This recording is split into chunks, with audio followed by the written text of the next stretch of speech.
بسم اللہ الرحمن الرحیم۔ پیارے ناظرین، آج میں آپ کو عشرہ ذی الحجہ کے بارے میں چند مفید اور اہم باتیں بتانے لگی ہوں۔ پیارے ناظرین، قرآن و حدیث میں ان 10 دنوں کی بہت زیادہ فضیلت وارد ہوئی ہے، لہٰذا ہمیں ان دنوں میں خوب اچھے طریقے سے اللہ پاک کی عبادت کرنی چاہیے۔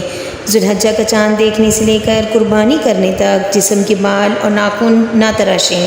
تکبیر، تحلیل کا ورد، اللہ اکبر لا الہ الا اللہ واللہ اکبر وللہ الحمد۔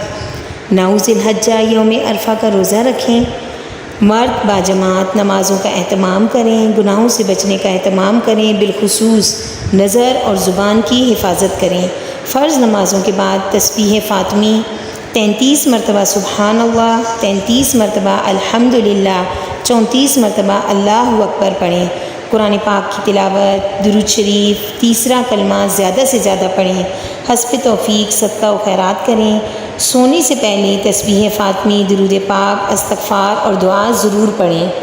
تکبیر تشریق 9 ذی الحجہ کی فجر سے 13 تاریخ کی عصر تک پڑھنی ہے۔ 10 ذی الحجہ ایام قربانی میں قربانی کرنا۔ اللہ پاک ہم سب کو عمل کی توفیق عطا فرمائے، آمین۔